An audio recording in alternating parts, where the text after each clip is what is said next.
Buenos días. Vamos a comenzar el curso del día de hoy que tiene como nombre Perfil Comunicativo Lingüístico del alumno con discapacidad auditiva. El curso, más que nada, es un taller. Tiene dos objetivos principalmente, ¿no? El primer objetivo es explicar el perfil comunicativo lingüístico que se utilizará para la evaluación del alumno con discapacidad auditiva. El segundo objetivo es realizar las precisiones sobre la aplicación del perfil comunicativo lingüístico. Al final de este taller vamos a hacer todas las precisiones operativas de la aplicación de este documento. Son 3 sesiones, como ustedes ya saben, son 3 días. El primer día, que es el día de hoy, vamos a hacer un encuadre. Vamos a presentar la primera parte del perfil, que son los datos generales.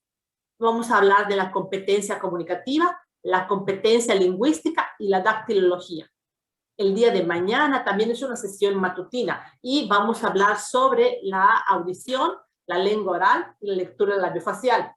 Y el día miércoles es una sesión vespertina, considerando que en nuestro gran equipo también hay bastante personal del turno vespertino.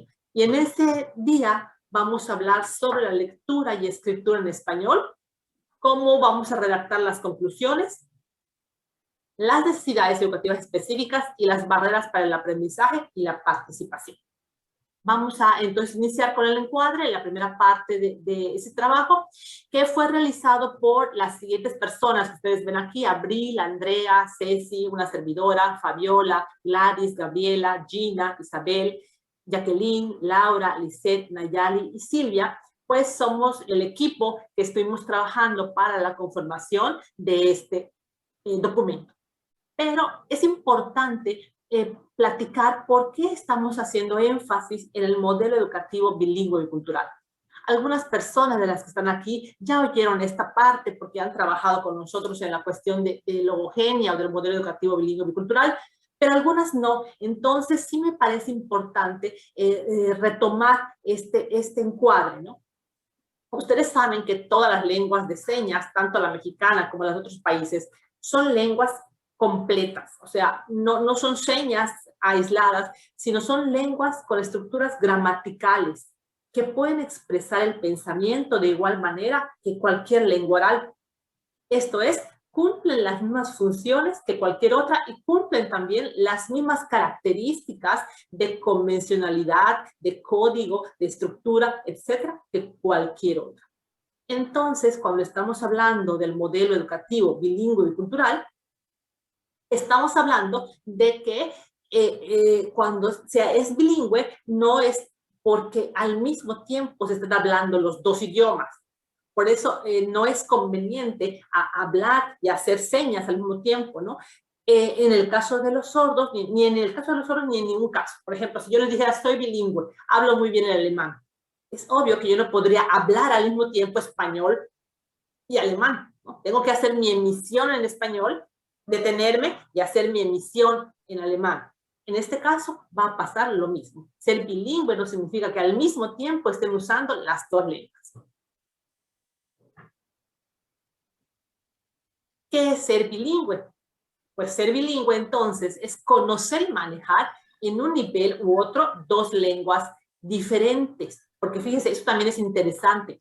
El bilingüismo no requiere que la persona sea igual de competente en todas las lenguas, ni que su competencia permanezca invariable a lo largo del tiempo. A lo mejor en español soy muy competente, conozco la estructura sintáctica, conozco la estructura gramatical, cuestiones de semántica, pero en alemán mi nivel de competencia no es tan fluido. Entonces, no es necesario, pero sin embargo soy bilingüe, porque en alemán me puedo dar a entender y puedo tener pautas comunicativas y expresar pensamientos e ideas. El bilingüismo no quiere decir que yo hable perfectamente las dos lenguas. El modelo es bilingüe y bicultural. ¿Por qué? Es bilingüe, ya vimos, porque puede hablar en dos lenguas, pero también el alumno debe conocer las dos culturas en las que está inmerso. Es bicultural por eso, porque el alumno sordo tiene que poder tener herramientas para desenvolverse tanto en la cultura oyente como en la cultura sorda. Es decir, hay que brindarle la posibilidad de identificarse culturalmente con las dos comunidades lingüísticas y entender y practicar las costumbres, valores y usos culturales de cada grupo. Yo siempre le pongo el ejemplo, por ejemplo, en Estados Unidos, ¿no? La comunidad mexicana. Digo, ellos hablan inglés y están insertos en la comunidad americana, pero vamos a ver que el grupo tiende a juntarse culturalmente, porque comparten costumbres, comparten creencias, comparten ideales, comparten comida, comparten pasatiempos. Es cultura sorda porque además comparten experiencias de abordar, conocer, sentir, percibir, vivir el mundo y además con la misma necesidad de eliminar o minimizar las barreras para la comunicación que el mundo oyente le pone. La cultura sorda integra costumbres, valores, tradiciones y los gustos más generalizados que se comparten entre los miembros de la comunidad. Es por esto que dentro de este contexto bilingüe bicultural, dentro de este contexto de interacciones sociales, esas interacciones sociales pueden ser conversaciones cotidianas, pero también intercambios muy formales o informales, actos de lectura y escritura. El aprendizaje del español escrito implica el acceso a la comunicación. Y entonces aquí el español escrito se convierte en la segunda lengua que deben aprender los alumnos con discapacidad auditiva. Dentro del modelo educativo bilingüe y cultural, la primera lengua a la que deben acceder es la lengua de señas mexicana. Y la segunda lengua, por eso es bilingüismo, es el español escrito. El español escrito es el medio para mantenerse en contacto con los eventos, con la cultura, con los acontecimientos de la vida diaria y, por supuesto, también para la inclusión laboral. A partir de este encuadre muy breve, brevísimo que hemos hecho, la pregunta es, ok, ¿y cómo trabajo en las aulas el modelo educativo bilingüe bicultural? Pero tengo que diseñar actividades muy específicas, pero entonces esas actividades tienen que partir de una evaluación. O sea, quiere decir que lo primero que tenemos que hacer es evaluar a los alumnos. ¿Cómo evaluamos a los alumnos? Utilizando diferentes pruebas y estrategias, que son tan diversas y abarcativas que para poder concentrar la información que se obtiene de ellas, nosotros proponemos la elaboración de un perfil para cada alumno sordo con el que trabajamos. Va a ser un perfil porque en este documento se van a registrar los resultados de diferentes evaluaciones o actividades y a partir de un listado de competencias o conductas que un estudiante con discapacidad auditiva debe realizar para poder comunicarse exitosamente dentro de un contexto bilingüe y cultural. Entonces, este perfil que ustedes van a ver, ahorita que lo vean, va a tener todo el listado de conductas, que el alumno sordo debe realizar, ¿no? Pero es un perfil, o sea, que no es necesario que ahora las cumpla, sino a largo plazo, ese perfil es el que tendría que tener el alumno sordo, ¿no? Entonces le pusimos también comunicativo lingüístico porque ese término implica un concepto global que abarca no solo la posibilidad de comunicarse, sino además de hacerlo efectivamente, usando efectivamente la lengua, ¿no? Porque además, si yo le digo, así, y le señalo algo, pero ustedes me entienden, te dije, ven, y cuando te señalé la manzana, pues tú debes entender que yo quiero que me des la manzana, o que yo, o sea, me estoy comunicando. Pero aquí se trata de que nos comuniquemos, pero además que nos comuniquemos utilizando efectivamente una lengua, en este caso, la lengua de señas mexicana y el español escrito. Este perfil tiene esos aspectos, tiene 10 aspectos. Los aspectos que ustedes ven ahorita en la pantalla son los aspectos que incluye el perfil comunicativo lingüístico. El día de hoy vamos a ver los 4 primeros. Este perfil tiene 3 opciones de respuesta. Cuando cada conducta que debe hacer el alumno, ustedes van a poder poner siempre, a veces o nunca. Y aunado a esto, tiene una columna en la que se describen se describen ejemplos o precisiones relevantes que se observen en el alumno y que puedan clarificar, su desempeño. Es decir, entonces ustedes van a ver el listado de preguntas, las 3 opciones de respuesta y la columna de descripción para poder esclarecer o dar ejemplos de lo que el alumno está realizando. Entonces, vamos a iniciar, pues, con la primera parte. En este momento voy a compartir en el chat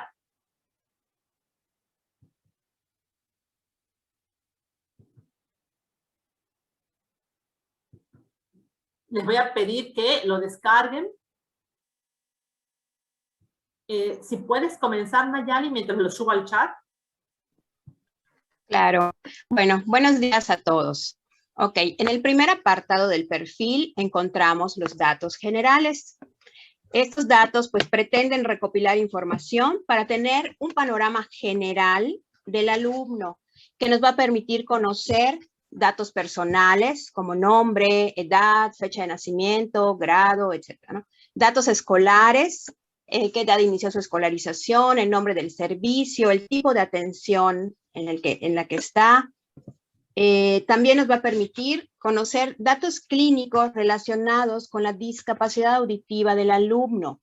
Si observamos aquí lo que se nos está proyectando, podemos tener el nivel de pérdida auditiva, que encontramos en la bibliografía diversas clasificaciones, ¿no? Pero pues aquí en el perfil vamos a utilizar superficial, moderada, severa, profunda y anacusia. Las causas o etiología de la misma, que puede ser genética, congénita, adquirida, desconocida, la edad auditiva del alumno. Aquí tenemos que señalar cuándo comienza a usar el aparato auditivo, ¿no? Un aparato auditivo. El tipo de pérdida que presenta, si es conductiva, mixta, neurosensorial, si es bilateral, unilateral, el momento de la pérdida, si es lingüística, poslingüística, y también nos permite conocer datos del contexto donde se desenvuelve el alumno, ¿no? El contexto familiar, por ejemplo, el tipo de familia, si es madre oyente, padre oyente, si son padres sordos, si otros familiares son sordos. Se va a mencionar cuántos y solo en casos que sean relevantes. Comentaban algunas de las compañeras del equipo, ¿no? Que les han llegado alumnos donde de 3 hermanos, los 3 son sordos, por ejemplo, o 2 son sordos y 1 hipoacúsico, o de la familia madre sorda y 4 de 4 hijos, 2 de ellos con discapacidad auditiva, ¿no? Entonces son datos que consideramos que se deben de registrar porque son relevantes para conocer el contexto del alumno y también para tomar decisiones acerca de nuestra intervención, ¿no? La lengua que domina en la familia, sabemos que los contextos son muy diversos, pueden ser que haya familias mayablantes, familias que dominen nada más el español, gestos naturales, porque también sabemos que los alumnos tienen acceso a este tipo de contexto, ¿no? Lengua de señas mexicana e incluso lengua de señas maya yucateca también, porque tenemos comunidades en donde ya se ha establecido este tipo de lengua, ¿no? Y otras, teniendo la oportunidad de anotar las observaciones que consideremos pertinentes. También necesitamos conocer o registrar si la lengua de señas mexicana es su lengua materna o su lengua natural, ¿no? Y especificar este aspecto. Si accede a la lengua oral y especificar cómo es este acercamiento, ¿no? Este acceso. Si es aproximación, palabras aisladas, diálogo corto, diálogo comunicativo. O sea, aquí tenemos que registrar si accede o no y de qué manera. Si usa auxiliar auditivo, si es en uno o ambos oídos, qué tipo de auxiliar auditivo utiliza, si es una diadema, un implante coclear, un auxiliar auditivo externo. O sea, aquí tenemos las opciones para poder marcarlo, ¿no? Si es autónomo en el uso de estos, la frecuencia de uso y la causa por la cual es esta frecuencia.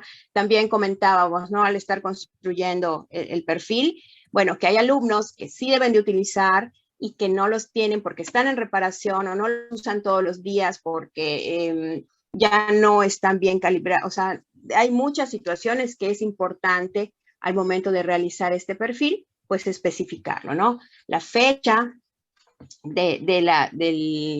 los estudios, si cuenta con estudios de ganancia auditiva, especificar si en uno o ambos estudios y la fecha de estos estudios, ¿no? Si llega a la zona del habla y si tiene estudios audiológicos y cuáles, aquí damos las opciones, tamiz auditivo, potenciales evocados, timpanometría, audiometría, logoaudiometría, especificar si son varios, uno o varios de estos, ¿no?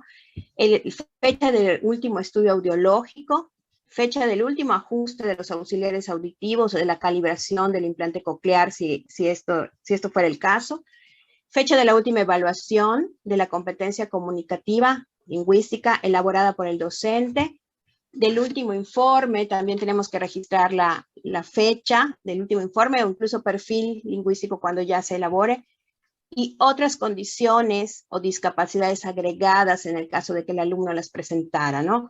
Síndrome de Down, TDAH, TEA, discapacidad intelectual, TDA, entre otros. Sabemos que tenemos alumnos también que presentan, pues, condiciones o factores agregados, ¿no? A la discapacidad auditiva. Y pues de manera general, pero sí muy puntual, hemos dado pues algunas precisiones, dejando la opción también de especificar si se requiere en algunos de los aspectos la información que consideremos relevante. Esta información, aunque sabemos que está en el expediente del alumno, es importante tenerla para poder pues tener un perfil completo, ¿no? Y podemos tomar esta información de documentación personal del alumno, oficial del alumno, documentación médica también o clínica que tengamos de los informes, y pues para poder hacer el registro puntual de cada uno de los aspectos que se nos piden en los datos generales. No se preocupe. Bueno, pues ahora sí vamos a pasar a la parte de competencia comunicativa en señas, que sería el primer apartado del perfil comunicativo lingüístico, ¿no? Pues, ¿qué es esta competencia comunicativa? Todos tenemos esa capacidad de transmitir mucha información a través de nuestro cuerpo, ¿no? De lo que sería la mímica, las expresiones de la cara. Son habilidades extralingüísticas que tenemos todos, ¿no? En general, pero que también es muy importante para nuestros chicos sordos. Siguiente, por favor. Bueno, también se refiere a la capacidad visogestual que tenga este alumno para comunicarse no solo a través de señas naturales, pero también implementado en todo lo demás, movimientos corporales, como muchos saben, ¿no? Que a lo mejor hacerme para adelante es para futuro, echarme para atrás, todo eso tiene mucho que ver, ¿no? Y también dentro de esto están los elementos, algunas veces de la LCM, ¿no? Todo esto es muy importante, porque no importa si el chico domina la lengua oral o no la domina, si conoce la lengua de señas o no la conoce, muchas de estas situaciones ya las tiene por mera naturaleza, ¿no? Por eso también se menciona las señas naturales. Siguiente, por favor, gracias. El gesto natural también se refiere a esos movimientos que tenemos de cuerpo, de cara, de manos, que nos apoyan en nuestra información, ¿no? Todo esto para darle esa pauta más grande y tener el contexto, tomando el contexto y poder apoyarse en eso y poder transmitir ese mensaje, ¿no? Definitivamente no se trata de una lengua formal, el lenguaje natural, pues, y también se contextualiza de acuerdo a lo que está pasando, ¿no? Tomando en cuenta los signos y los conceptos que el usuario tenga y también que conozca y que utilice como tal. Un sordo que no sabe español suple tal lengua gracias a la competencia comunicativa que utiliza incluso para intentar comprender textos escritos. Aunque no sepa el español, ni oral ni escrito, siempre se va a agarrar de esas expresiones naturales, de esos gestos, para poder comprender no solamente la parte física, o sea, de la persona que le está dando la información, sino también en algunas cosas que estén en textos escritos. ¿Okay? Y los aspectos que incluye en el perfil comunicativo lingüístico, en esta primera parte, es la comunicación gestual y la expresión corporal, tomando en cuenta la parte receptiva y la parte expresiva también. Dentro de esto también está la dactilología y una introducción a la lengua de señas mexicana.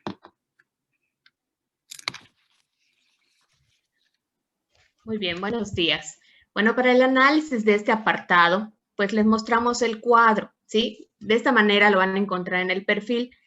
Si se fijan de lo que nos acaba de comentar Andrea, lo único que no está acá puesto es dactilología, porque nos vamos a enfocar en esta parte de competencia comunicativa, específicamente en la parte gestual y en esta parte de introducción a la lengua de señas, ¿sí? Ya más adelante hablarán de la dactilología. El cuadro está dividido de esta manera. En esta primera parte está la comunicación gestual y expresión corporal y está dividida en la parte receptiva y en la parte expresiva. Andrea comentaba, pues, que esta era una parte importante que de manera natural le sale al alumno, ¿no? Entonces, y que es muy importante evaluar y empezar a observar. ¿Por qué? Porque muchos de estos son rasgos no manuales que también evocan la lengua de señas mexicana. Entonces, en la parte receptiva está compuesta por 3 ítems, ¿sí? Entre esos está, pues, comprende instrucciones acompañadas de gestos naturales y apoyo del contexto, y comprende situaciones sencillas con gestos y expresiones corporales. O sea, si es capaz a lo mejor de la maestra narrarle un cuento, una situación, y el alumno comprender aquellas ideas que la maestra está tratando de transmitir. En la parte expresiva está esta utilización de gestos y señalamientos que le sirven para comunicar sus ideas, sus pensamientos, expresa actos no verbales comunicando gestos y expresión corporal, hace este trabajo de manera simultánea, logra describir objetos basándose en estas características y es capaz igual de narrar cuentos, chistes o relatos a través de esa expresión corporal y facial también. Después viene lo que es la introducción a la lengua de señas mexicana, que como bien dice el nombre, es esta introducción, como que ese acercamiento. Cuando lean los ítems se van a dar cuenta que realmente es así. ¿Por qué? Porque la parte más compleja o a lo mejor más amplia se encuentra en la parte de la competencia lingüística de la lengua de señas, que de igual más adelante se va a platicar. Entonces, dentro de estos ítems está el muestra interés visual para iniciar y mantener una conversación en una modalidad visogestual. Puede ser que ya logre utilizar a lo mejor algún tipo de señas de la lengua de señas mexicana o aún sigue siendo con esta parte de expresión corporal y gestual de manera dominante, ¿no?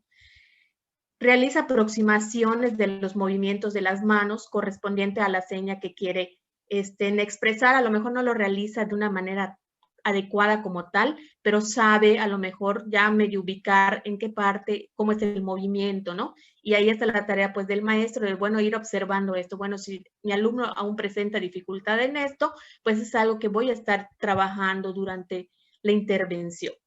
Respeta el lugar de articulación de las señas. Si, por ejemplo, es a la altura del pecho, de la cadera, de la cara, ¿sí?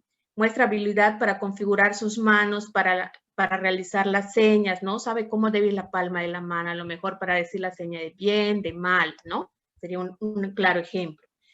Y la adquisición de la lengua de señas mexicana ha mejorado o ha incrementado a partir de la interacción con sordos señantes. Aquí es esta manera de cómo él, a partir del trabajo o del bagaje que tiene, es capaz de utilizarlo dentro de sus interacciones comunicativas con los demás, ¿no? Este rasgo, pues conforme vayamos trabajando, podemos ir viendo ese incremento en las habilidades y en la parte semántica y de vocabulario que el alumno va teniendo y lo va dominando. ¿Cuánto? Ya casi estamos completos. Vamos a esperar un momentito, ya creo que ya somos todos, Fabi. Un comentario o preguntas sobre el instrumento. Ahorita tenemos una pregunta sobre qué es el balbuceo manual.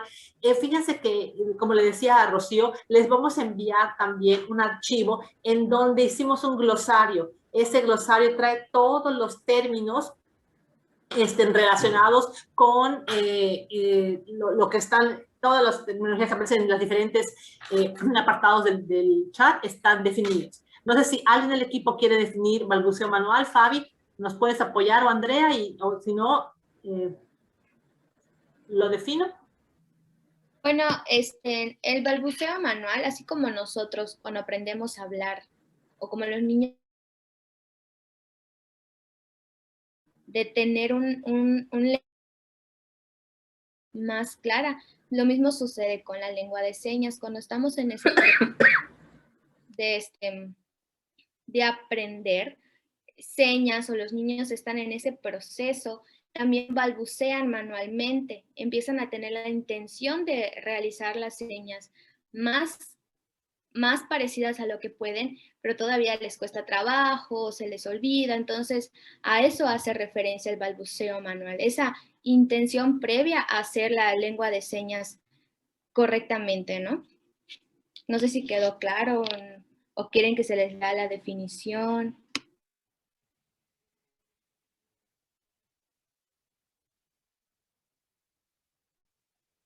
Si gustan, pueden Andrea, leerla. sí, tenemos otra pregunta. Dice, ¿a qué se refiere evaluar la lengua de señas desde un nivel introductorio?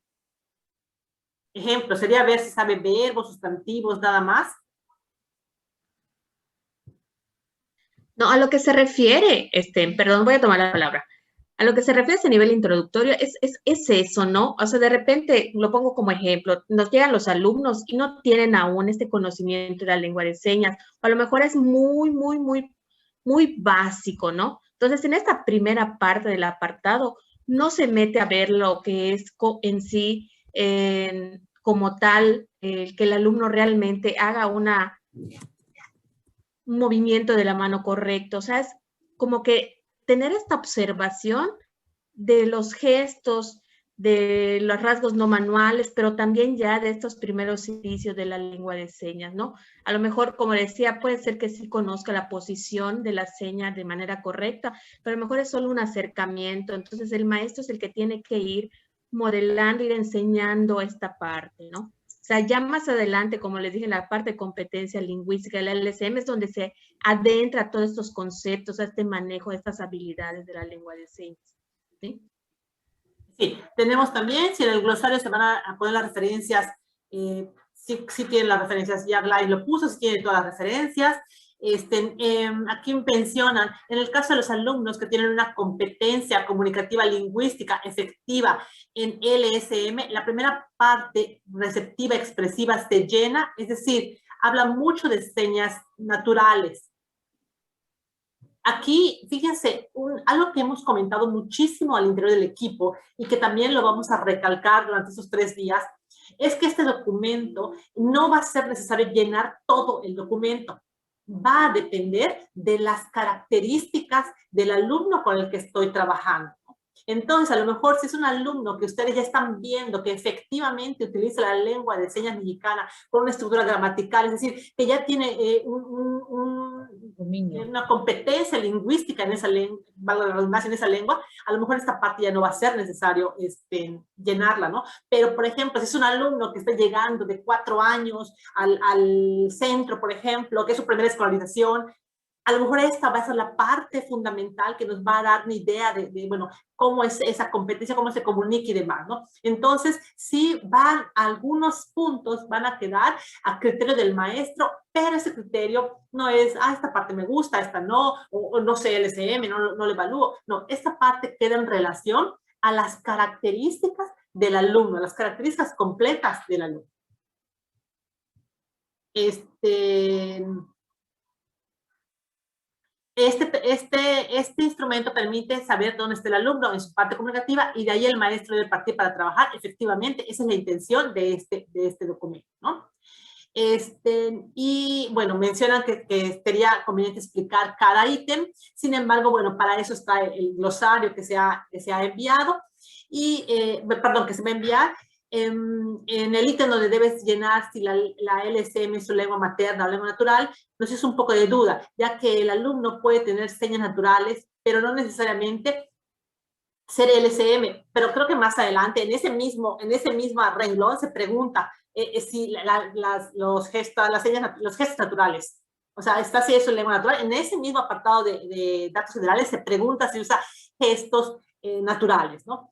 Entonces, vamos a ver que también ahí, bueno, va a variar dependiendo de cada alumno. En este momento hay una aclaración también que sería conveniente poner datos de limpieza y de marcas de los auxiliares auditivos, pues ya lo consideramos, es decir, ya lo copié para considerarlo. Y me parece que ya no hay ningún comentario más. Que, bueno, va a ser necesaria la metodología adecuada, efectivamente. Justamente, a lo mejor ya en este curso ya no nos da tiempo, pero iniciar el siguiente curso vamos a trabajar la segunda parte de esto, que es la planeación lingüística, ¿no? Porque vamos a ver cómo termina este documento, este perfil, termina con cuáles son las necesidades educativas específicas, cuáles son las barreras para el aprendizaje y la participación, y a partir de ahí entonces viene mi planeación, pero así como hay un perfil comunicativo lingüístico, tendremos una planeación lingüística, y ahí vamos a ver todas esas cuestiones de metodologías y estrategias. Entonces, si ya no hay ningún comentario más, vamos al siguiente tema, que es dactilología, y Gina nos va a hacer la exposición de este tema. Bueno, hola, buenos días. Continuamos con esta parte del perfil y uno de los aspectos que se considera es esta parte de la dactilología. Y vamos a hablar un poquito acerca de qué es esta dactilología. Bueno, es la representación manual que ya sabemos del abecedario, de las letras del abecedario en español, y que estas acompañan a la lengua de señas mexicana.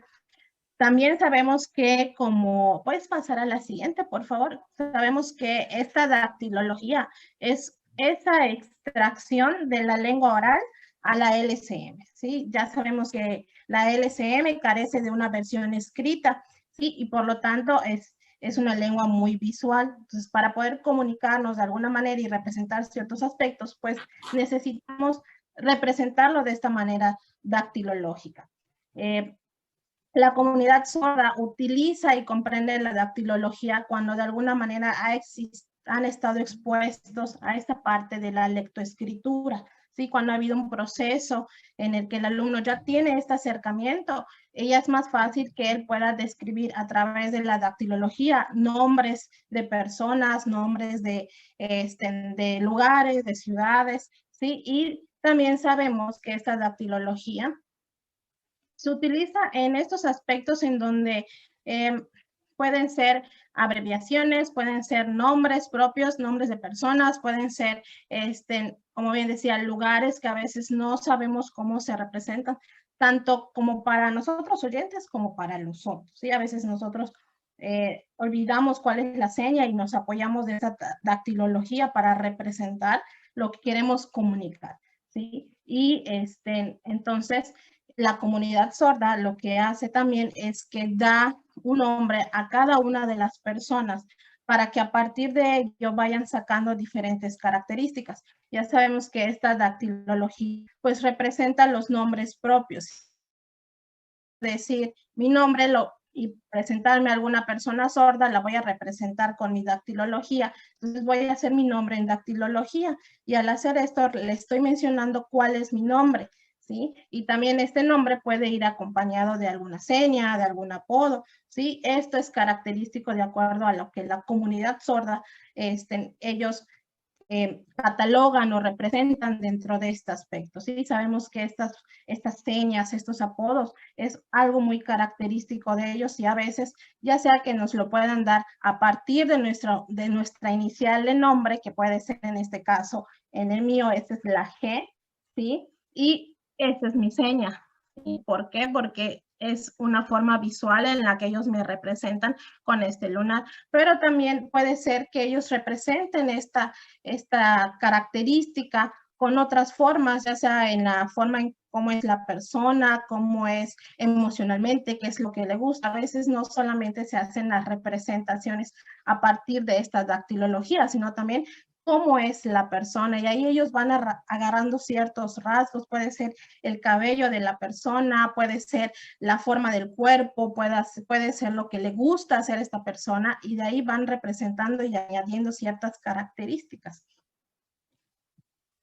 Y bueno, como ya mencionamos, se utiliza en la formación de señas inicializadas, ¿sí? En las cuales la forma de la mano indica la primera letra de la palabra, que corresponde en la lengua escrita dominante, ¿sí? Ya sabemos que, por ejemplo, para decir papá, utilizamos esta configuración de P y esto representa papá, ¿sí? Entonces, esos son algunos ejemplos de lo que se abarca o de lo que se recoge dentro de esta dactilología.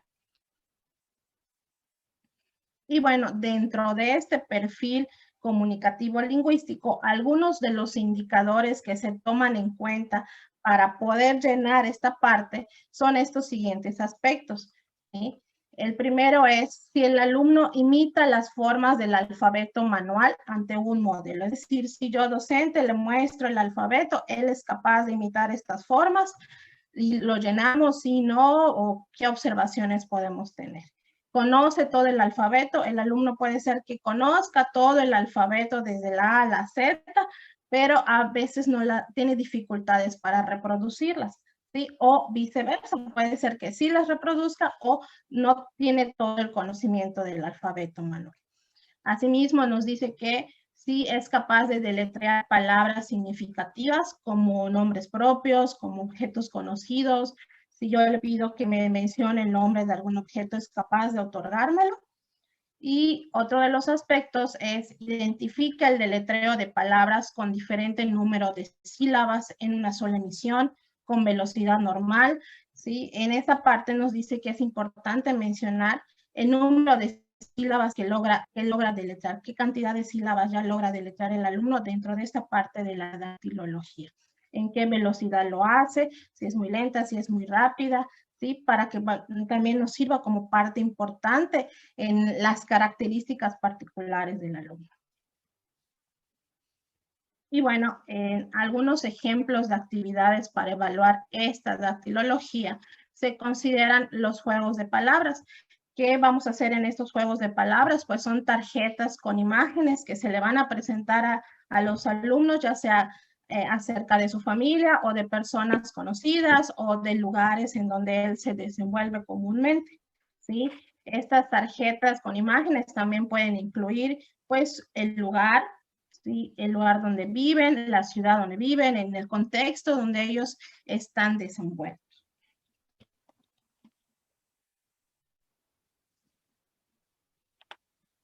Y el trabajo. Ahora también vamos a analizar y vamos a hacer una pequeña actividad que consiste en hacer una aproximación del llenado del instrumento con base a un alumno con discapacidad auditiva que tengan, o bien si no tuvieran, realicen una lectura analítica individual de 10 minutos. Y también vamos, como anteriormente trabajamos, vamos a compartir estas opiniones, estas dudas, todo esto que ustedes tengan para compartirlo con el resto de los integrantes. Muy bien, en este momento estamos mandando a los equipos, nada más recuerden nuevamente el número de su equipo y acepten la invitación.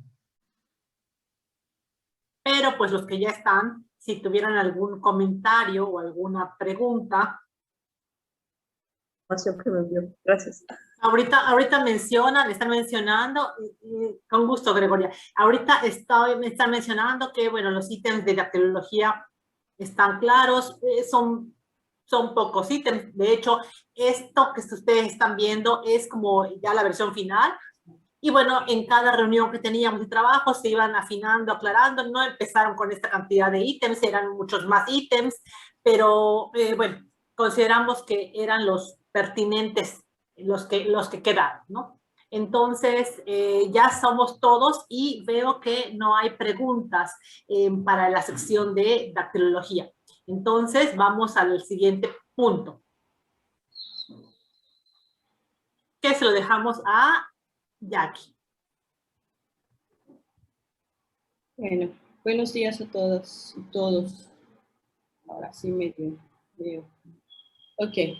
Bueno, empezamos con este apartado y en este apartado vamos a ver cómo ya empieza la profundidad de poder observar un poquito más la competencia lingüística, pero en lengua de señas mexicana. Como una lengua viva, pues es una lengua que tiene grandes propiedades que es necesario que podamos identificar al momento de que podamos dar una atención a algún alumno que probablemente ya tenga algunas características de competencia lingüística. Bueno, vamos a comenzar definiendo ahora sí la parte teórica de estos ítems que ustedes van a revisar a continuación, pero que pues sabemos que es apremiante ir definiendo conceptos, las cuestiones de la semántica que también nosotros necesitamos para esclarecer que al momento de leer estos ítems nos pueda dar una idea de lo que debemos observar o podamos observar, y también nos pueda dar una idea de lo que también necesitamos fortalecer en la revisión de la teoría. Lengua de señas mexicana, ¿qué es? El Diario Oficial de la Federación, en el apartado de la Ley General para las Personas con Discapacidad, define la lengua de señas como la lengua de una comunidad de sordos, la cual consiste en una serie de signos gestuales articulados con las manos y acompañados de mirada intencional y movimiento corporal, dotados de función lingüística, y que además menciona que forma parte del patrimonio lingüístico de dicha comunidad y es tan rica y compleja tanto en la gramática como en el vocabulario como cualquier lengua oral. Y lo vemos prácticamente ahorita hasta en las redes sociales y televisión, con las interpretaciones y toda la gestualidad que nos están mostrando desde los programas de Aprende en Casa y bueno, y los programas televisivos del señor presidente. Entonces, vemos que como una lengua viva es muy importante identificar que también tiene estas características con sus aspectos estructurales.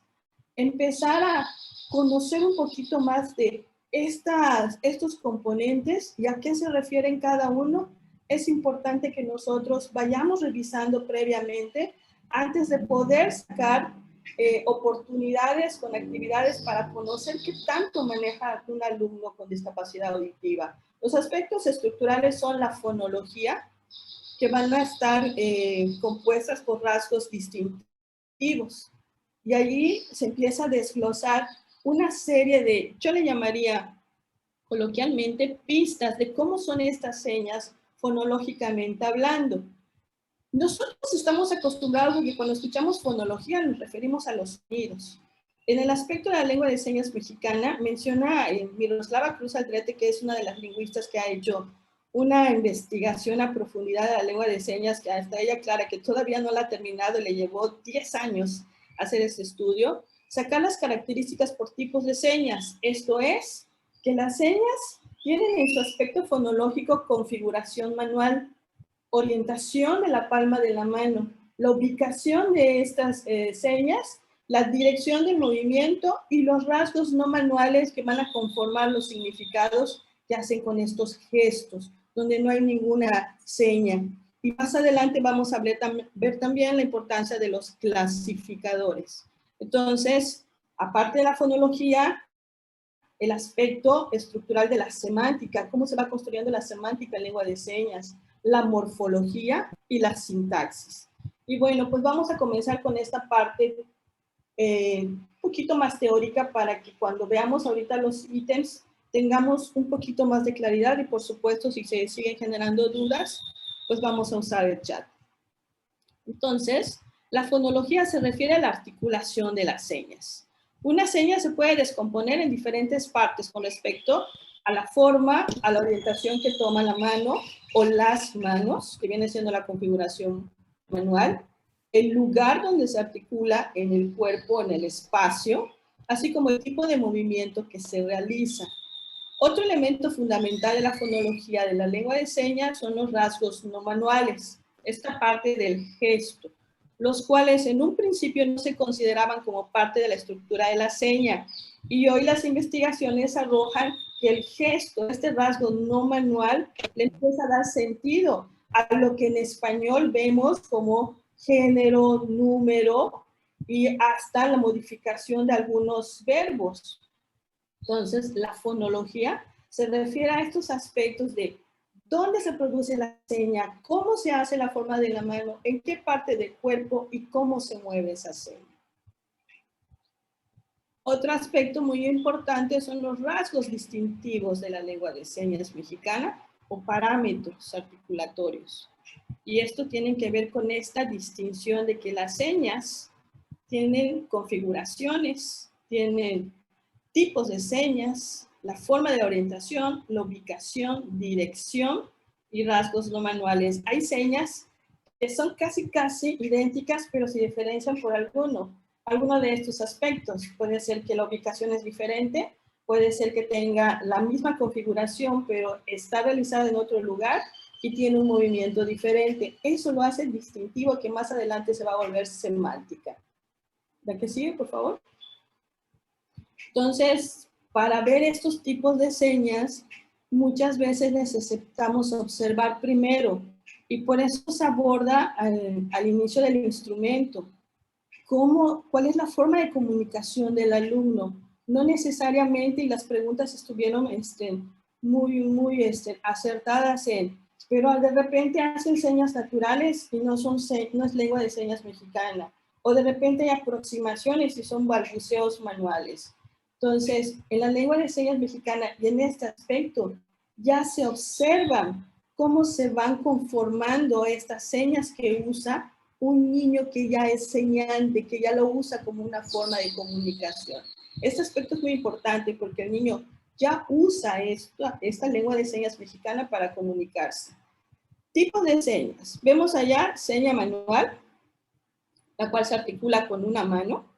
Seña bimanual, en la cual se emplean dos manos. Una seña simétrica, en la cual comparten movimientos simultáneos, adversos, y que esto va conformando porque muchas veces a nosotros los maestros pues no sabemos cómo se va articulando unas señas. Voy a usar una, voy a usar dos, y a veces las personas sordas usan dos manos en una seña que es manual para darle énfasis a las funciones del lenguaje, para ser más enfáticos, y una seña compuesta.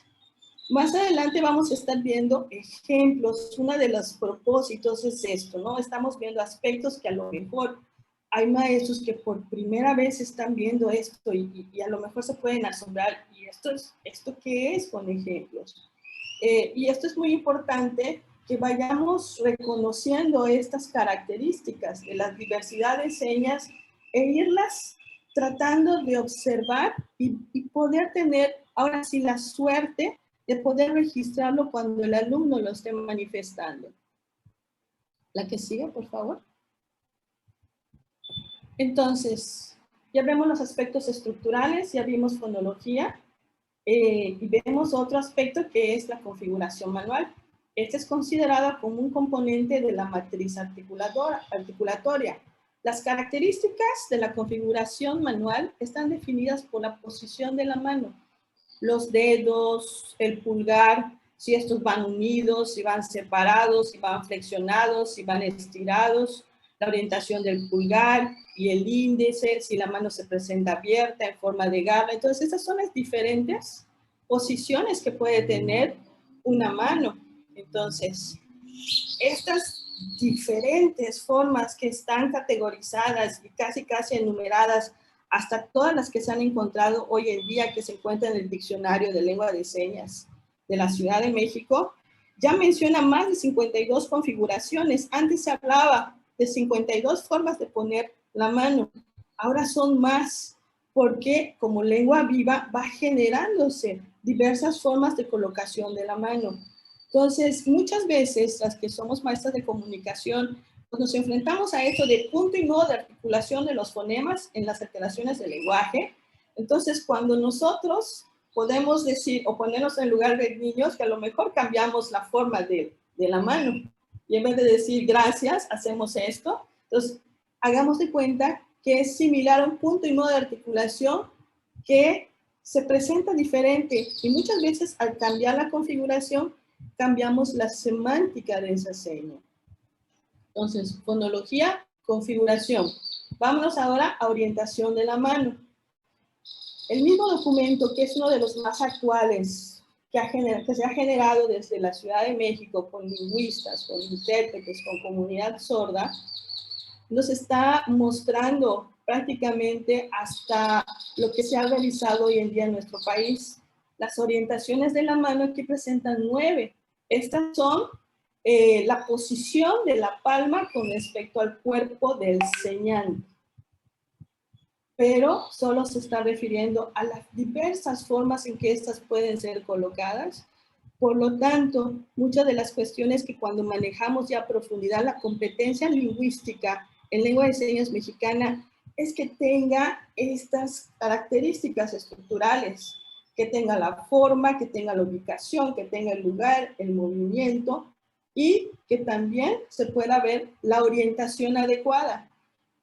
Muchas veces también podríamos estar haciendo señas en otro lugar que nuevamente cambian toda una semántica.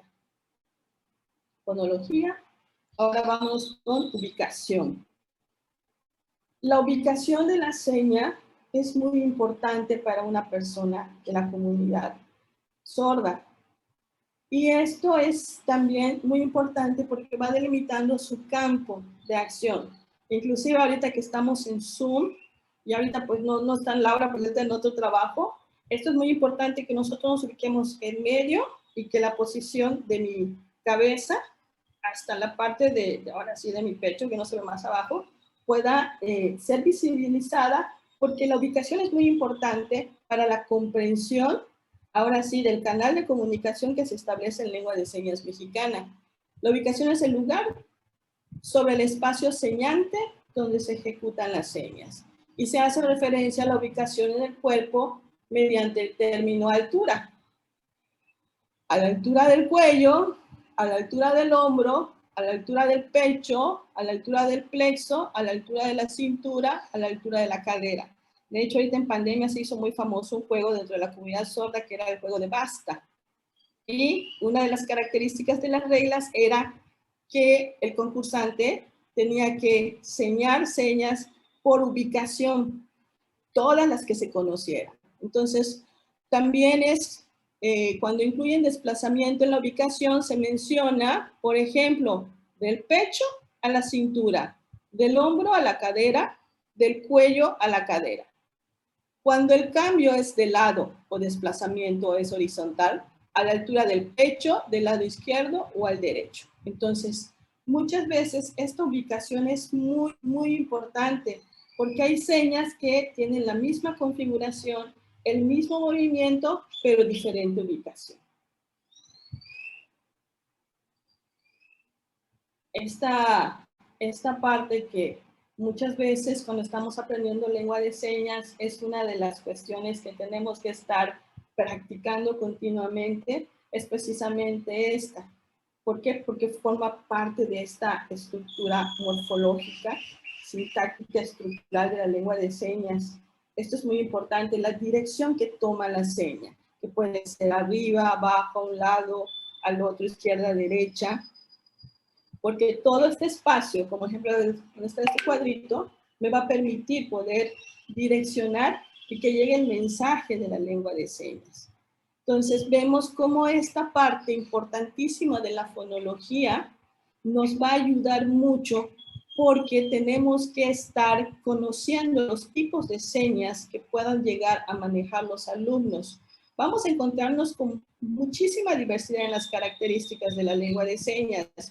Niños que solo saben lengua de señas básicas, niños que saben señas naturales, niños que han creado sus propias señas, o niños que no saben ninguna seña inclusive.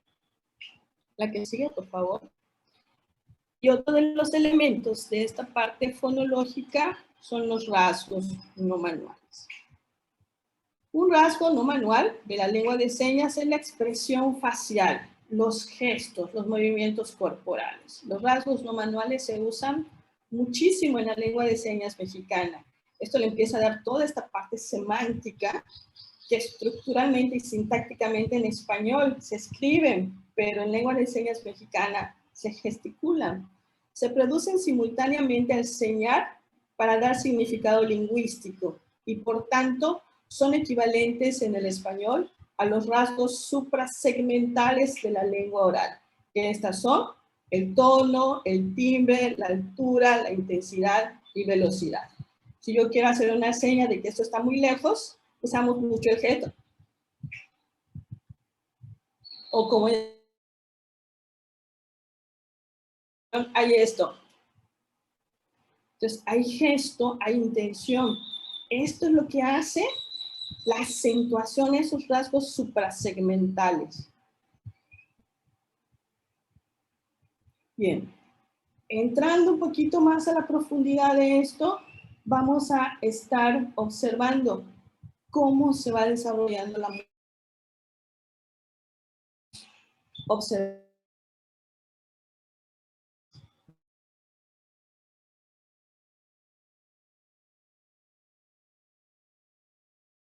estructura interna formal de la palabra y cómo ésta se relaciona con el significado. Las intenciones que van a dar, ahora sí que la función pueda llegar a ampliarse con el contenido de una información. La que sigue, por favor. Entonces, en la morfología, el aspecto de la sintaxis en lengua de señas mexicana, es muy importante visualizar que en esta parte la sintaxis es muy diferente al español, pero muy diferente. Entonces, cuando yo quiero observar la sintaxis en lengua de señas mexicana, lo que tengo que hacer es focalizarme en esta lengua. La lengua del español se evalúa como lengua del español, que vendrá más adelante también en otros aspectos. El análisis de la sintaxis de la lengua de señas, al igual que el estudio de su fonología, ha tenido una relación con el marco teórico gramatical de las lenguas orales. Lilo Martín distingue 3 áreas principales de la gramática de la lengua de señas, cuya organización difiere potencialmente de algunos principios que han sido propuestos para las lenguas orales. Y estas son, una de estas áreas está relacionada con el espacio señante en la formación de oraciones, a la cual denomina espacio sintáctico. La segunda, aborda el orden de las palabras. Y la tercera y última área que propone se refiere a los marcadores no manuales. Bueno, un ejemplo de esto. En la sintaxis de la lengua de señas mexicana, la comunidad sorda maneja siempre las propiedades visuales: el lugar, el tiempo, el objeto, la persona y el verbo. Entonces, una persona señante, una persona con discapacidad auditiva te va a hablar siempre del aspecto más importante y lo va a colocar en su espacio.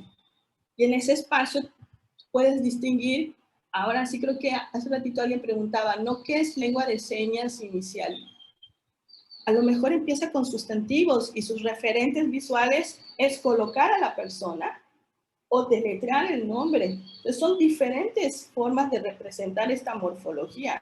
Porque si no sabe la lengua de señas mexicana, a lo mejor no usa esta seña, pero te dice él o niño y te va deletreando el nombre. Sintaxis. Entonces, si yo me voy a esta oportunidad de cómo el niño estructura lo que sabe en señas y lo reproduce a la manera de expresión, me va dando una idea de cuál competente es en su propia lengua.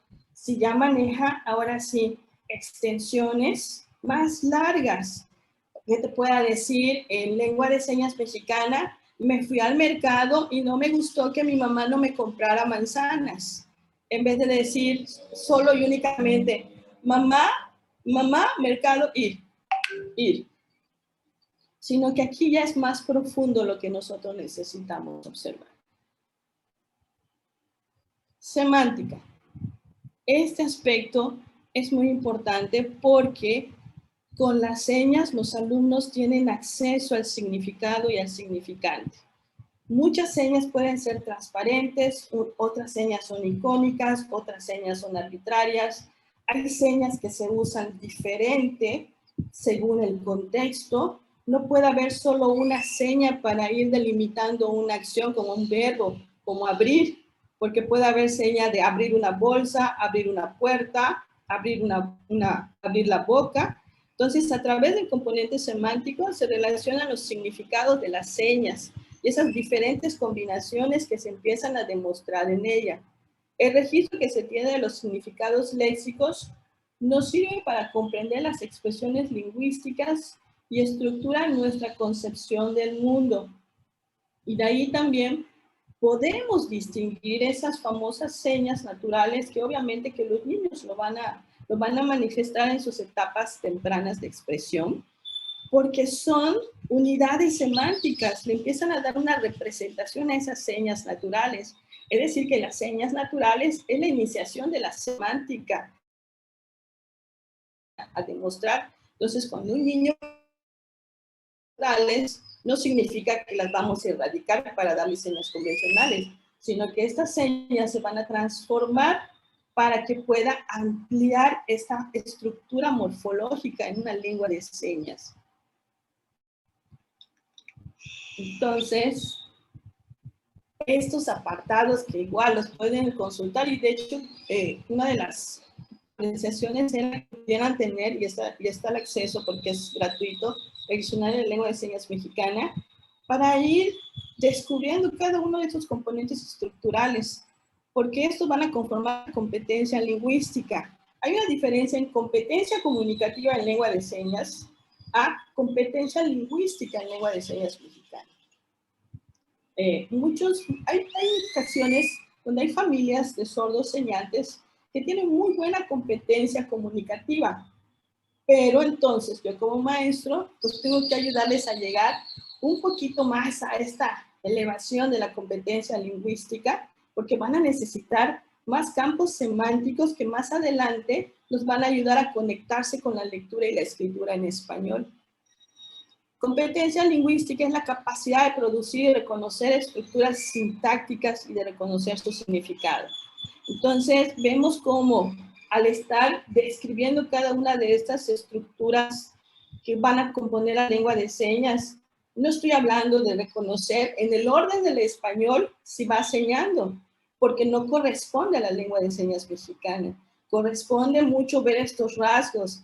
Y esta es la parte que muchas veces necesitamos, porque dependiendo también de los rasgos no manuales o los gestos, podemos casi derivar que ahí es donde van a presentar algunas complicaciones con oraciones en español, porque hay preposiciones, conjunciones, hay gerundio, hay verbos que van cambiando por la situación del tiempo, del lugar, y esto precisamente me sirve para que con estos rasgos de la lengua de señas yo pueda hacer comparaciones y demostraciones para que el alumno vaya entendiendo que esta estructura se encuentra en esta lengua, pero su significado se ve de manera escrita de esta forma.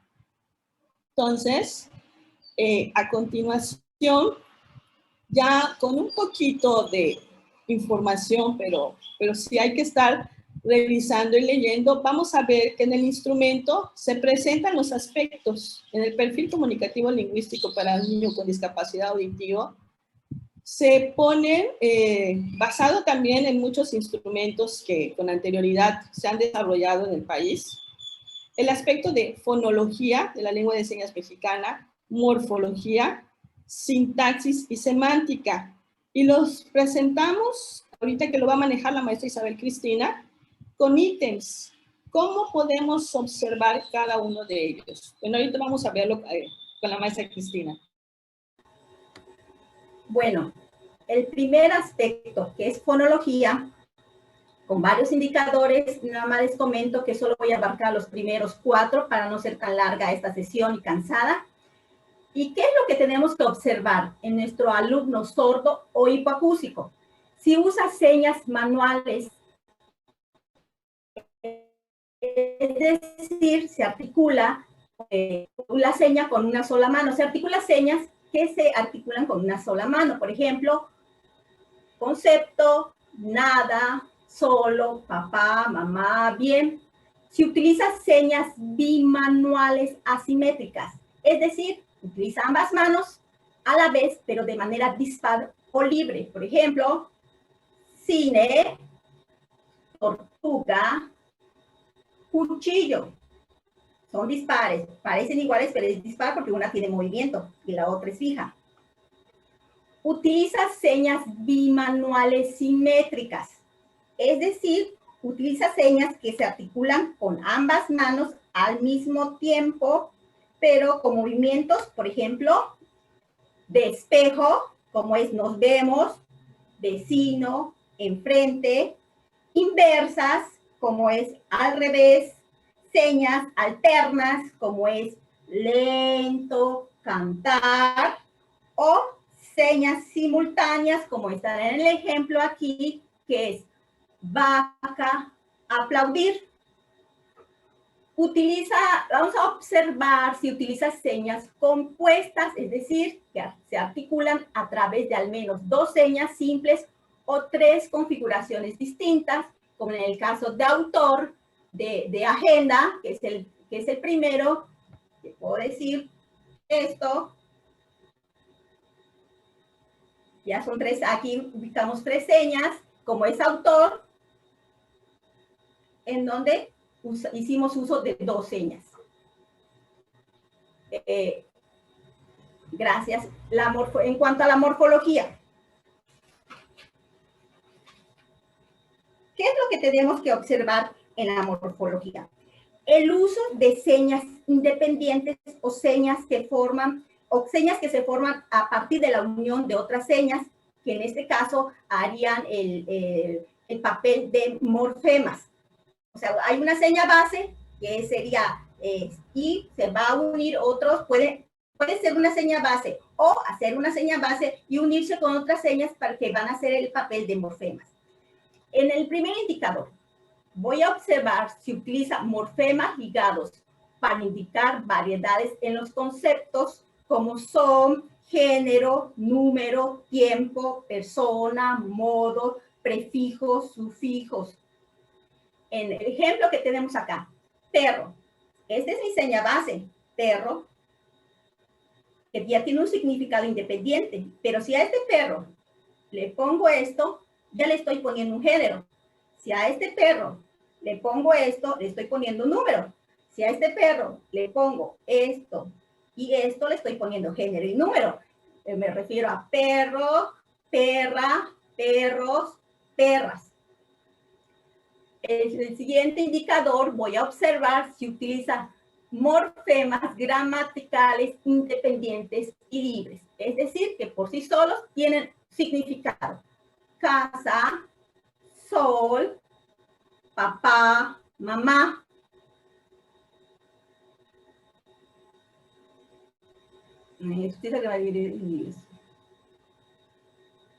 Y en el siguiente utiliza aquí ya me utilizo gramaticales independientes y libres. También se puede utilizar con preposiciones. Aquí creo que una confusión, no va arriba esta parte. Utiliza clasificador para determinar características de lo que estoy hablando, como es forma, material, consistencia, tamaño, ubicación, orden, número, grosor, superficie. Por ejemplo, si yo quiero describir a un animal y decir que es un perro pequeño, la seña base es perro, y ya aumento mi clasificador pequeño, que es el clasificador de altura, y de superficie pequeño, y si a lo mejor quiero decir que el perro pequeño está contento, ¿no? O, por ejemplo, otro ejemplo que se me viene a la mente es decir que el conejo corre rápidamente, puedo decir conejo, mi clasificador de animal cuadrúpedo, corre o brinca. Ya estoy utilizando clasificadores también de movimiento. El siguiente, por favor. En la sintaxis, ¿qué es lo que vamos a observar?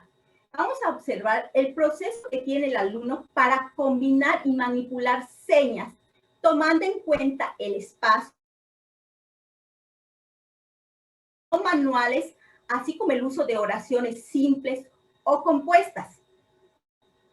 En el primer ítem nos dice que tenemos que observar si utiliza el espacio sintáctico para marcar relaciones gramaticales, como es el sustantivo, el verbo, el adjetivo, sujeto, predicado, objeto indirecto. Se utilizan oraciones simples, sencillas. Por ejemplo, amigos, ellos saludarme, que yo lo puedo interpretar como mis amigos me saludan. En el momento que hago, por ejemplo, mi espacio, en donde voy enseñante, hago amigo, ¿sí? Pero en el momento que hago varias veces, ya le estoy dando número. Amigos, ellos, pronombre personal, saludan es el verbo, pero si yo hacia mí, me saludan, ya estoy usando un pronombre reflexivo me. El siguiente dice, el orden de las señas está en relación al uso del espacio. Aquí vamos a observar cómo ordena las señas en el espacio señante. Tenemos un espacio señante y cómo están ordenadas esas señas. Y ya podemos ver que son, como ya lo habían explicado, puede ser de lugar, de persona, de objeto, de tiempo y de verbo. El ejemplo es aquí, Juan, pelota, parque, jugar, y yo lo puedo interpretar como Juan juega en el parque con la pelota. ¿Sí? Puedo decir Juan, la seña, o decir Juan, pelotas, es hacia mí, significa que que Juan tiene la pelota, es de Juan la pelota, y que en el parque, un poquito alejado, significa, puede ser que con eso esté identificando que están lejos del parque, jugar. El siguiente indicador, utiliza el adjetivo detrás del nombre.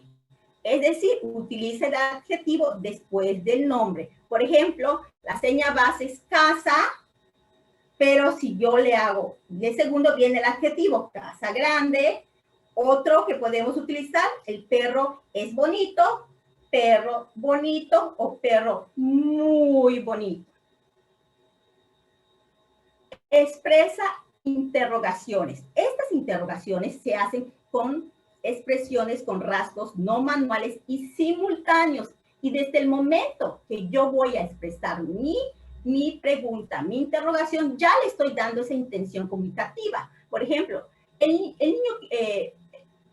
niño juguete querer, que yo puedo interpretar como el niño quiere un juguete.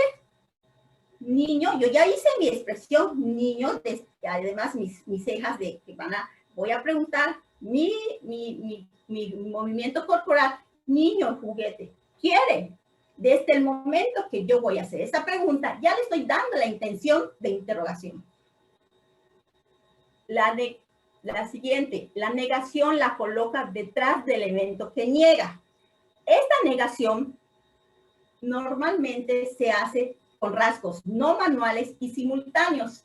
Por ejemplo, mamá dulce no comer, que lo puede interpretar como mamá no come dulce. Entonces, ¿cómo lo voy a negar?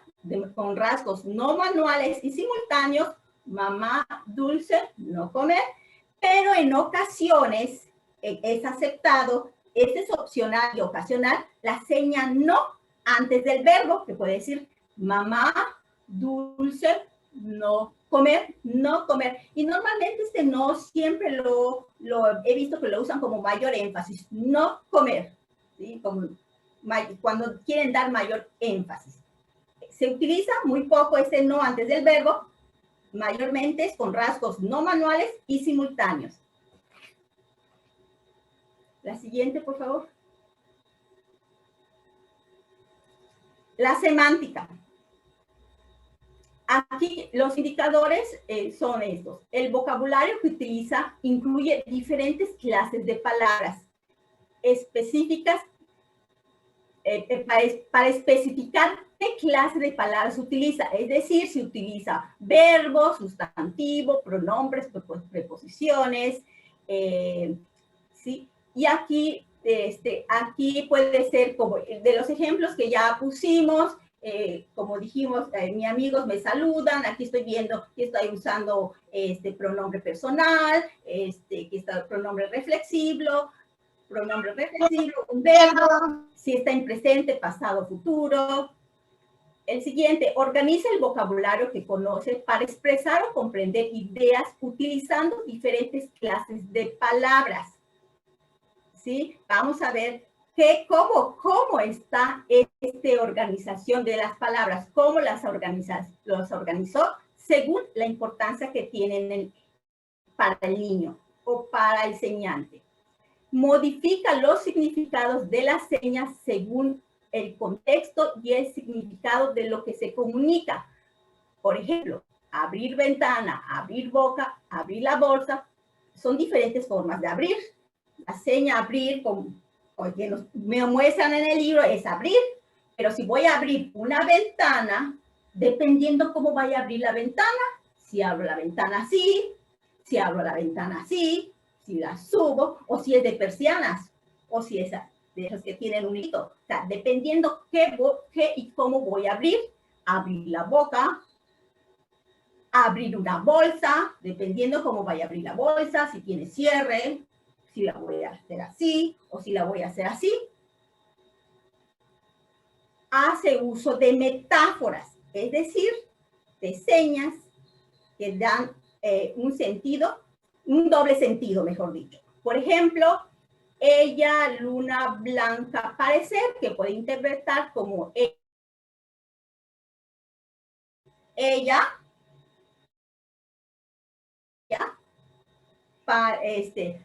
luna blanca, parece. Este parece se utiliza para metáforas, porque hay diferentes pareces así o parece así, pero este se utiliza para metáforas, como en este caso. También un otro ejemplo es, eres un burro, ¿sí? Por decir, tú, burro, hasta mi expresión, ¿no? Burro, que es la forma alterna en que se usa una palabra.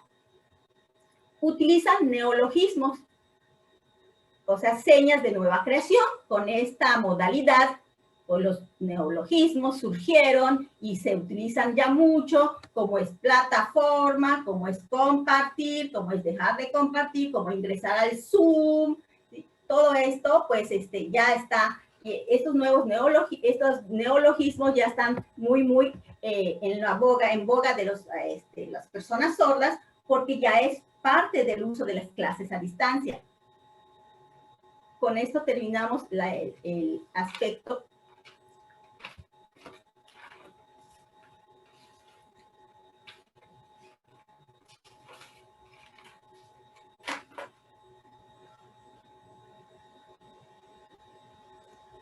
Y seguimos con el trabajo en equipo, cuyas instrucciones son estas, como ya se ha trabajado, de manera individual, hacer una aproximación del llenado del instrumento con base en un alumno con discapacidad auditiva que tengan, y si no lo tuvieron o no lo tienen en este momento, pues realizar una lectura analítica individual del documento con 20 minutos, y después en equipo hacer comentarios generales o dudas sobre el apartado con 10 minutos. Listo, ya estamos. Ya estamos todos otra vez.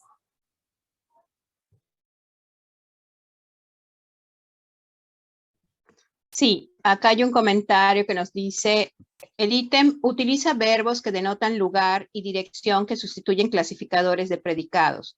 Ejemplo, llorar, caminar, comer, hace referencia a lugar y dirección en relación al cuerpo.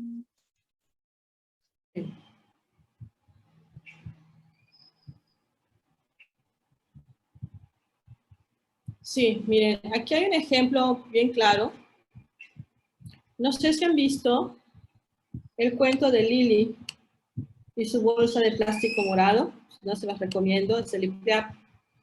Y muchas veces van a usar algunas señas que son como clasificadores para poner el lugar y la acción.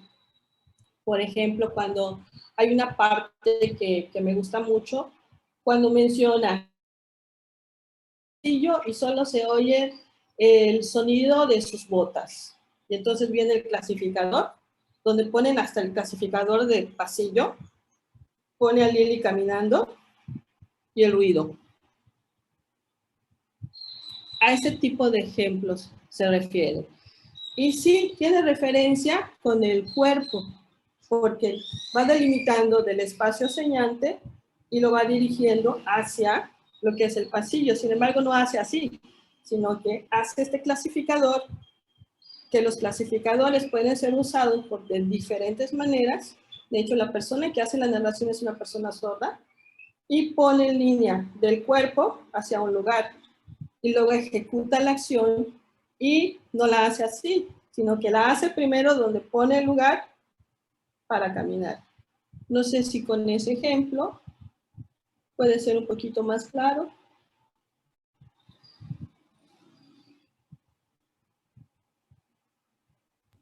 Hay otra pregunta en el chat.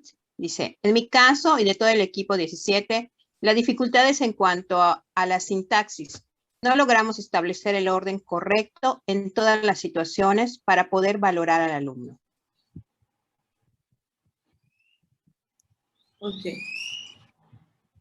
Recuerden que la parte de la sintaxis va a depender mucho del uso de la comunicación que hacen los niños. De hecho, no hay un orden en específico también con las señas. Allí hay que tener muy pendiente si el niño es señante, si el niño es semilingüe, o sea, medio sabe algunas señas, y cómo lo usa en su discurso.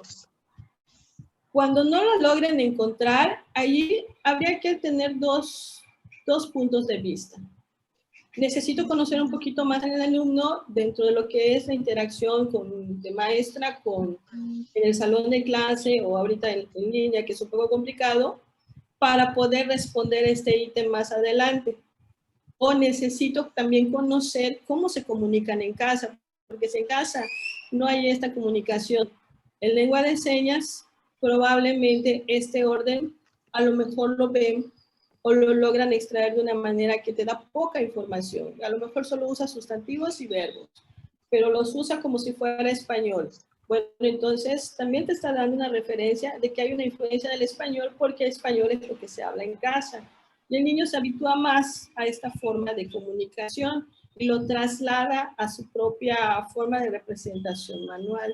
Entonces, toda la información que logren rescatar, traten de registrarla por poquito, por mucho que ustedes consideren, pero también dejarlo como un punto de observación constante. Pues recuerden que la evaluación siempre es procesual y que a lo mejor tenemos esta perspectiva de que no la tengo todavía completa o clara, pero la interacción con los alumnos me va a dar esta información más clara.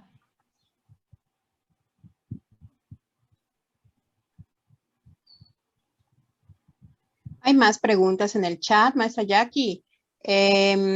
Bueno, hay comentarios que se va a mandar el formato en Word, sino para que se imprima. Se va a mandar, comentaba hace un ratito la maestra Concha en el chat, se van a mandar a partir del lunes los formatos de perfil, la presentación que estamos trabajando en esos 3 días de la sesión que vamos a trabajar y el glosario también. Entonces, si la pregunta era ya para el día de mañana, todavía no se les va a mandar en Word, se les va a mandar así como ahorita, ya se les envió en PDF, si no me equivoco, ¿no? Y otro comentario, en lo particular, considero que sería bueno considerar que no todos los maestros tenemos conocimiento de LSM y no empleamos la lengua de señas en el conocimiento que se requiere al aplicar estos ítems. Por lo que sería bueno, si están sus posibilidades, ofertar un curso de LSM para poder tener mayor conocimiento y precisión. Gracias y saludos. Al final se van a dar las precisiones y también algunas opciones donde podemos recibir capacitación, ¿no? No necesariamente por parte de la Dirección de Educación Especial, pero sí hay diversas opciones para estos procesos de capacitación que debemos de mantener pues siempre, ¿no? Preguntas, maestra Jackie. Para llenar esta parte, las maestras debemos manejar en un nivel más o menos alto la lengua de señas mexicana. Sí. Y miren, de hecho, este es el apartado que visualiza más a profundidad la parte lingüística. ¿Qué pasa si yo no conozco toda esta dimensión? En realidad, en este apartado también vamos a ver que nos empieza a dar también como las pistas de lo que nosotros necesitamos ir fortaleciendo. Efectivamente, voy a necesitar, a lo mejor no tengo todos los recursos en tiempo para poder ir aprendiendo, que también esta es una de las cuestiones que en el glosario se va a abordar, porque ahí se va a mostrar toda la cuestión bibliográfica y materiales, y de hecho después de cada tema, que ahorita no nos da el tiempo, pero mañana entramos para ver ciertas actividades para poder extraer y dar respuesta a algunos ítems. En el apartado de competencia comunicativa, no sé si me escuchan bien porque me acaba de marcar que está inestable mi internet. En el apartado de competencia lingüística. Escucha cortado, Jackie. Sí, ahorita me escuchan bien, me acaba de marcar mi modem. Competencia lingüística, entramos a la profundidad de la gramática y la morfología. Entonces, para una educación bilingüe y bicultural, necesitamos los maestros conocer las características también de mi lengua español también y de la lengua de señas mexicana para que podamos hacer este puente, porque esto nos va a ayudar a que el acceso a la lectura y la escritura podamos explicarlo a los niños. Porque cuando ven una oración dentro de un párrafo, hay conectivos y preposiciones que en la lengua de señas no se maneja, pero que se manejan con los clasificadores y con los gestos y con los rasgos no manuales para entender la función de los conectivos, las preposiciones. Y esto es cierto. Algunos de ustedes habrán sentido, ahora sí con esta expresión yucateca, guay, ¿qué es esto? Pero también nos permite acercarles a ustedes estas particularidades tan profundas que necesitamos fortalecer como equipo, como maestros de comunicación, y que también van a trasladarse necesidades que ustedes mismos están diciendo en estos momentos. Entonces necesito conocer un poquito más de lengua de señas, necesito también ir a lugares donde esta información me la hagan llegar. Y por lo pronto, como les comentaba hace ratito, en el Diccionario de la Lengua de Señas de la Ciudad de México, que lo pueden descargar, viene a profundizar ciertos aspectos gramaticales donde explican estas situaciones, regionalismos, neologismos y vocabulario que poco a poco como maestros de comunicación pues vamos conociendo y ampliando. Prácticamente también nos va a ayudar muchísimo en una formación de actualización y evolución que poquito a poquito vamos a estar tratando de abordar todos y estos espacios son precisamente para eso. Muchas gracias y mañana ya saben, a las 9 de la mañana nos volvemos a encontrar.